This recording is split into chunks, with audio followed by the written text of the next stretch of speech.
The first gene key, from entropy to syntropy.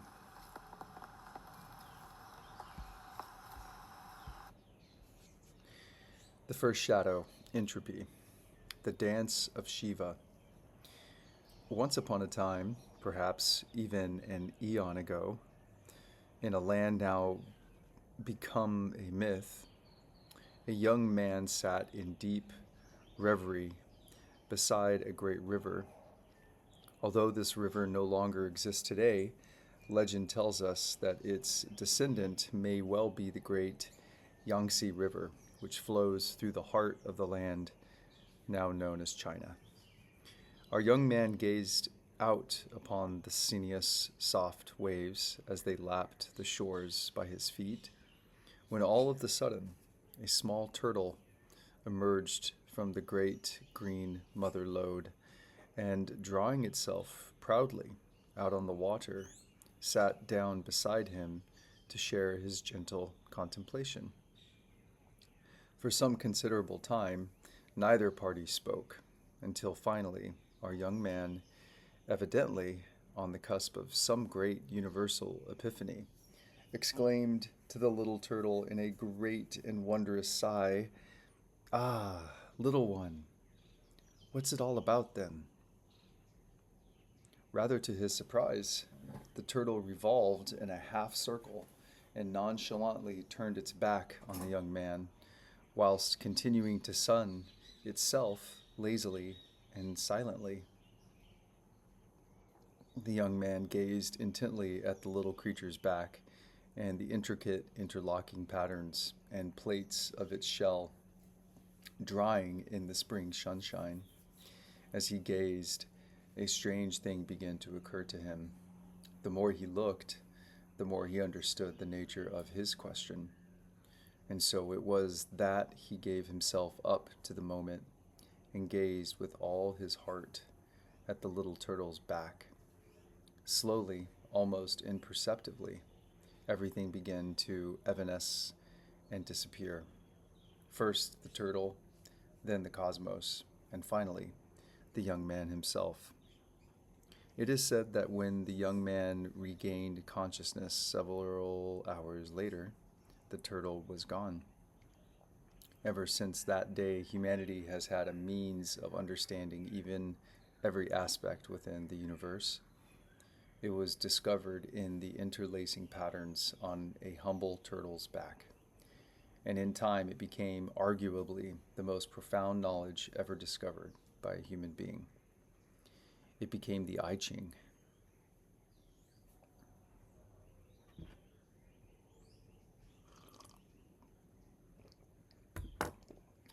The Chinese I Ching is one of the greatest spiritual books of all time. Written down thousands of years ago by a legendary Chinese emperor called Fu Xi, it encapsulates a binary code that charts all the seasons and cycles of life. In the book, these life processes were measured by a single code of 6 lines, either male or female, and mixed together in a total of 64 combinations. The very first archetype that was represented, known as the first hexagram, consisted of 6 male lines, all in a column. This archetype was seen as the primary code for all creative life in the universe. Its opposite, the second hexagram, consisted of 6 female lines in a column, and it was seen as the primary code for all directing all life in the it was seen as the primary code for directing all creative life in the universe. Here, right at the beginning of your journey into your own DNA, hides the greatest secret of all, the secret dynamics of duality. The other thing that we discover right here at the beginning is that the I Ching, and therefore in life, it is that we discover right here in the beginning, or blah, blah, blah. The other thing that we discover right here at the beginning is that in the I Ching, and therefore in life, it is always the women who are in charge. As you enter more and more deeply into the mysteries of the gene keys, you will gradually begin to understand what is truly meant by this statement. The I Ching is a mathematical mirror of the genetic code, and one can actually reduce all 64 archetypes down to 4 essential principles. These are captured at the beginning and at the end of the I Ching itself. The first and the second gene keys, and the 63rd and 64th, these two pairs are rather like the prologue and epilogue to the great book itself. Upon these 4 principles of pillars, life is built. The lower frequency of the first gene key, the first shadow, is captured perfectly by the word entropy. A simple definition of entropy is a measure of the disorder or unavailability of energy within a closed system. More entropy means less energy available for doing work. Modern physics and the laws of thermodynamics are based upon the basic perceived law of entropy. According to what we can see through the mind, the universe appears to have a single direction. It moves from order towards chaos. This first shadow keeps the entire planet living at a low level of frequency. It is like a blanket thrown across our civilization. According to our mind, we cannot do anything about entropy. That is our chief problem. Human beings do not generally accept themselves, and when you convert entropy into human feeling, it becomes a kind of deep numbness or sense of gloom. Entropy is in effect the opposite of love. If we learn anything from these first 2 primary gene keys, it is about the nature of duality itself, which is that life cannot exist without polarity. The entire notion of the spectrum of consciousness at the heart of the gene keys revelation depends upon this polarity of the shadow at one end of the spectrum and the Siddhi at the other. Each gives birth to the other. Entropy is the black hole to creativity's white hole, and this first gene key is about creativity. The secret to harnessing creativity actually lies in the first shadow. In fact, the secret to every gene key in this book lies in harnessing and accepting the energy latent within each of the 64 gene keys. In grasping this fact, here in these 2 primary gene keys, you truly prepare yourself for the voyage that's to come.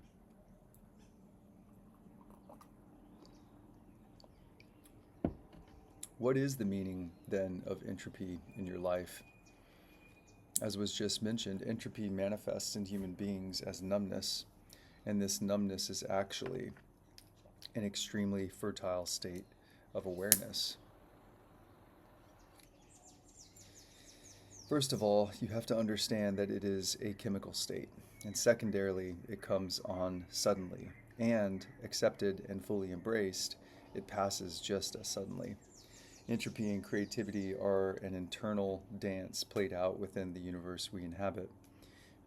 Many mythologies have captured this dance. The dancing figure of Lord Shiva from the Hindu pantheon is just one of these figures whose dance both destroys and creates all that exists. We do not know exactly why we humans feel gloomy on certain days and happy on other days, despite our thousands of theories. Just as there is external weather, there is also internal weather, and it differs in every human being. Yet it is the very unpredictable nature of these internal weather patterns that so many of us struggle with. When you feel the movement of creation inside you, you are happy. When you feel entropy inside you, you are no longer happy.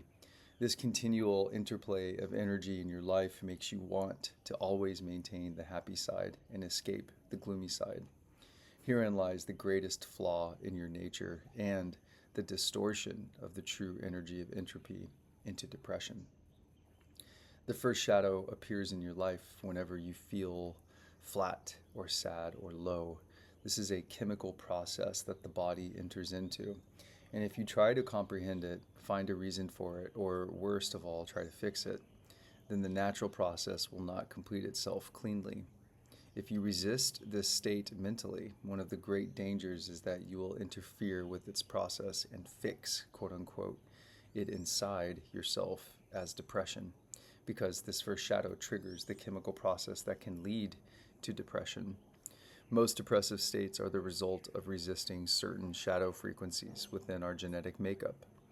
Depending on your individual genetic predispositions, you may be more or less prone to feeling low than others. Generally speaking, the more creative a person you are, the more deeply you are affected by this kind of melancholic chemistry. The state of entropy is rather like a vacuum state. Your system is recharging, so the energy within you withdraws into a kind of stasis. The resulting feelings or lack of feeling and or enthusiasm provides a delicate environment for something quite special to occur. If you are patient enough to allow it, this something is the creative process. In other words, your low energy means that something intangible is gestating inside you, even though you cannot see it yet. Only when the state mutates to its expressive stage will you see what the process is about. These low times in your life are therefore very special times, and they generally require aloneness and withdrawal in order for the seeds sprouting inside you to germinate. The worst enemy at such times is interference from your own mind, or indeed someone else's, wondering what is wrong with you. The programming partner of the first shadow is the second shadow of dislocation, which can only further worsen your state of mental turmoil if you try to intellectually understand it, or if you try to intellectually understand what is happening to you. The second shadow intends to fuel the fire of your anxiety, since it gives you the feeling that everything is out of sync with the whole, and though this is not the case. Because of the first shadow, humanity as a species is not nearly as creative as it could be. For this reason, this is the weight of the collective denial of the natural phase of entropy that individuals experience.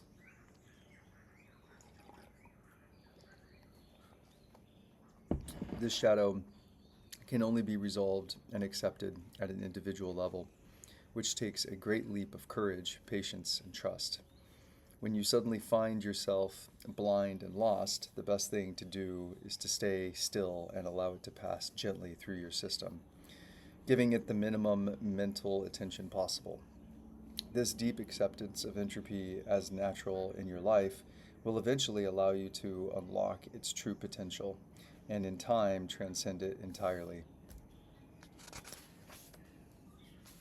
The repressive nature. This is depressive. The introverted nature of this shadow inevitably leads to depression. States of depression can be caused by the freezing of a low-frequency emotional state due to mental collapse rooted in fear. Once fear takes over the physical system, the entropy goes on, pulling more and more energy away from the surface of one's life. Such states can occur at different levels. Some can be permanent, others sporadic. Some can leave one bedridden, others can simply take away the luster in one's eyes. Once a depressive state has been fixed, it can only be broken by the individual and without help. The individual must face down the very fear that caused the depression and shift the frequency of their attitude on all levels. The reactive nature, frenetic. The reactive side of this shadow manifests as a frenetic urge to escape the way one is feeling at all costs. Instead of moving in harmony with entropy by closing their doors and being alone, these people immediately increase their activity and contact with others. They become frenetic in their bid to suppress what is going on inside them and can become engaged in wild schemes or locked in monotonous patterns that quickly undermine their health. Such people put themselves in great danger because they are moving in opposite directions from the chemistry of their bodies. Their urge to escape their feelings opens them to all kinds of illnesses that would otherwise never have troubled them.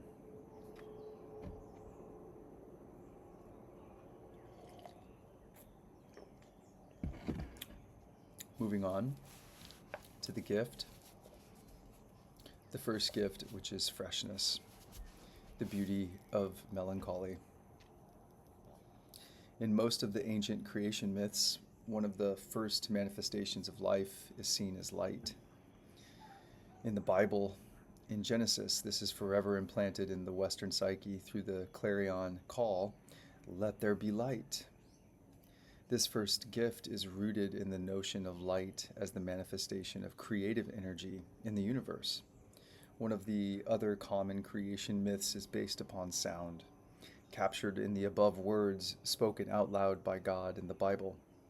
Here, in this first gift, we have the bringing together of these two essential principles of light and sound. The third great symbol of creativity unites these two principles through the symbol of fire. Fire is perhaps the greatest creative archetype, since it not only consumes but also transforms. Whilst the second gene key indicates your true direction in life, its programming partner, the first gene key, provides the actual energetic thrust to get you there. Every time an individual moves cleanly through their low-frequency chemical process, they reenact this creation myth. Out of the darkness, suddenly light emerges. And as if by magic, the low energy field switches and is experienced as joy. This joy comes as unexpectedly as the sadness does, but with joy also comes the need to express it, and especially to express it through your voice or your art.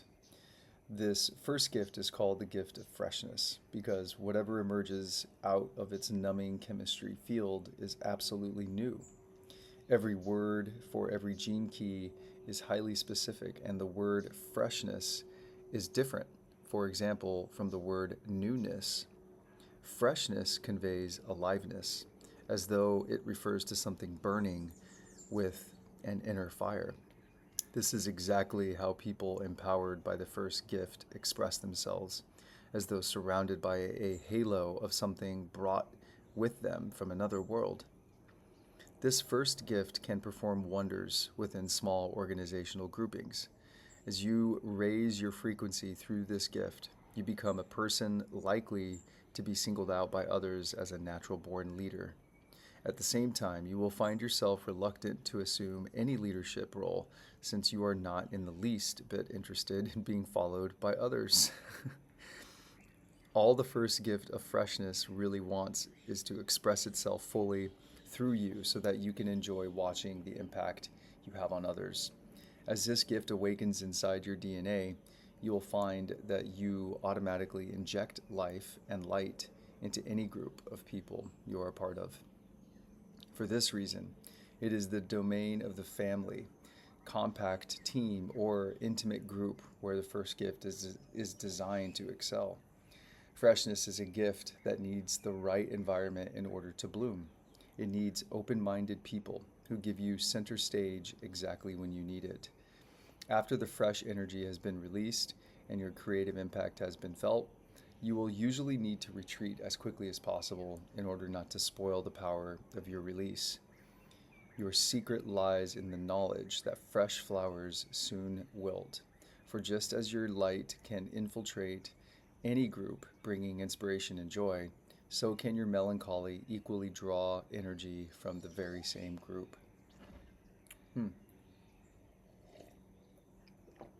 The gift of freshness relies on one immortal truth: creativity can never be controlled.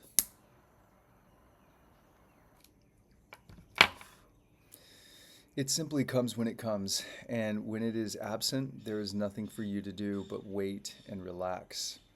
Through the codon ring, known as the Ring of Fire, this first gene key is chemically bonded to the 14th gene key, whose shadow is compromise.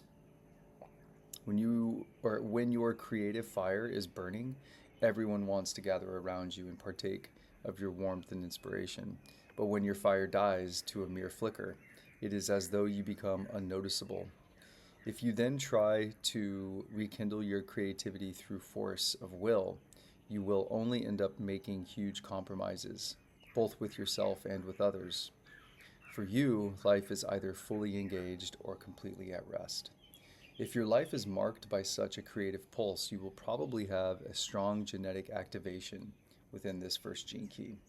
As such, you are here to dissolve the first shadow, by being a living example of the unpredictable power of the creative process. Your true power lies in your ability to be alone with yourself and to trust in the power of your own uniqueness and timing. Out of every dark hole into which you drive comes forth a sally of startling and profound creativity. The genius of freshness is to bring something to the world that no other has ever seen before and that no one could replicate.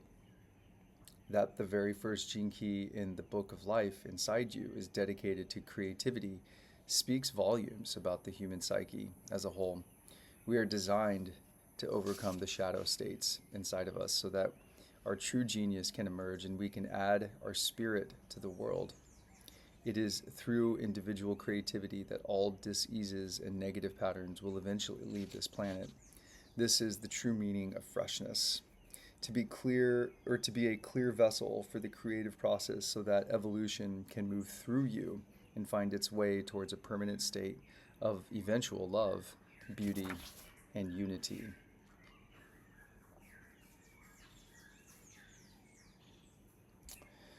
And finally, the first Siddhi, which is beauty. As we have seen, the first gift is rooted in the power of light and fire.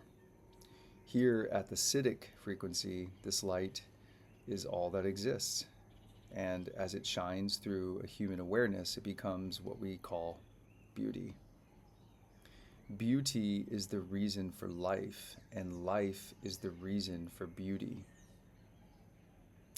As one of the four great pillars of the cosmos, whenever this Siddhi blossoms within a human, that person's life becomes a symbol of directional shifts within humanity as a whole. Therefore, it has a great importance within the genetic matrix, even at the gift frequency.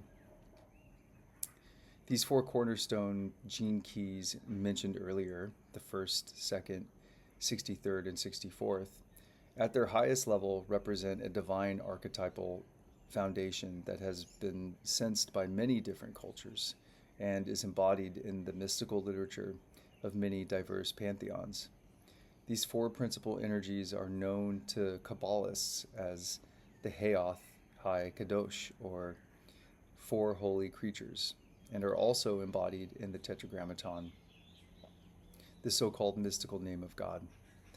The ancient Gnostic traditions worship them as the four elements. Native Americans knew them as the four directions, and the Egyptians carved them into the figure of the Sphinx.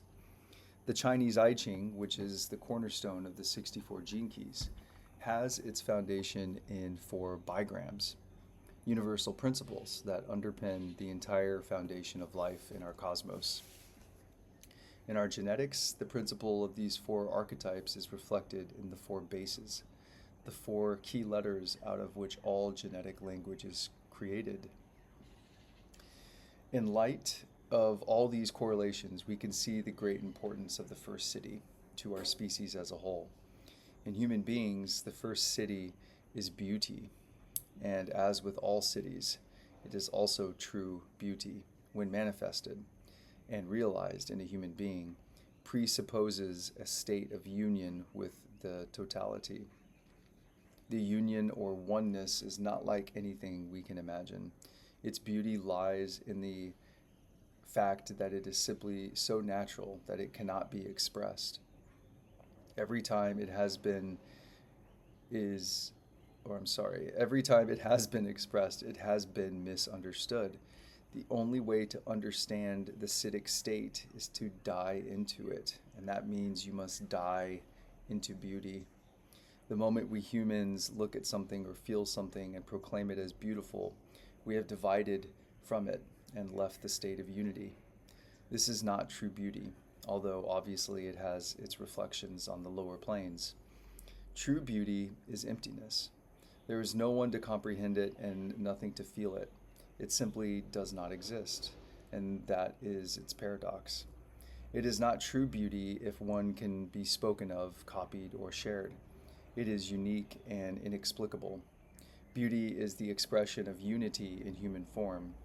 At a lower frequency, we can only comprehend beauty through light or sound, whether that be a beautiful face, a sunrise, or a piece of music. Our notion of beauty is always rooted in the presence of something rather than its absence. True beauty has a greater connection to absence, to the darkness or silence, but even when these words cannot approach it, being rooted as they are in the world of duality, language, and opposites. When the first Siddhi dawns inside you, everything in the cosmos is experienced as beautiful and fresh. Even the shadow state is beautiful. In beauty, nothing lies outside the unity of everything. Everything is experienced as a unique creative expression in this unity. Everything shines and drips with the essence of its uniqueness, and yet, at the same time, it all shares a single source. When beauty catches fire inside you in this way, you cannot really become a teacher of others because you now no longer have anything to teach.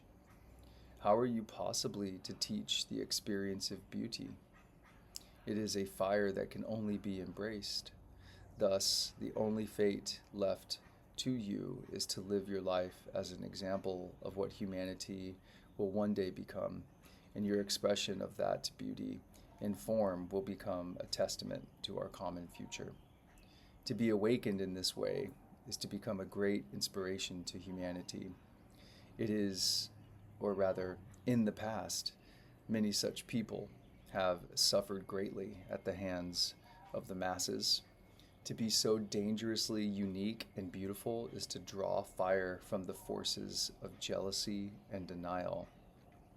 The Siddhi of beauty is incomprehensible to normal consciousness, quote unquote, as it can only live out its uniqueness without compromise, no matter what happens to it.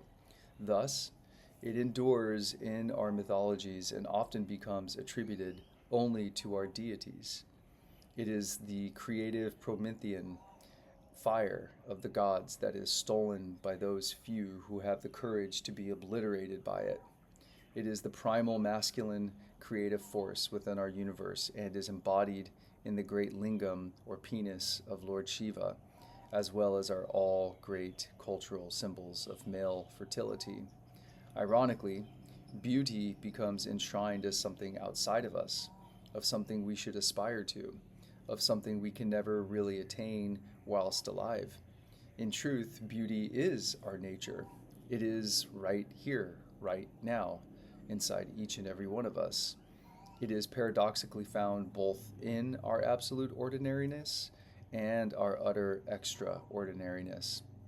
You will recall that the foundation of this first gene key at the shadow frequency is the field of entropy, in which energy ceaselessly moves from order to chaos.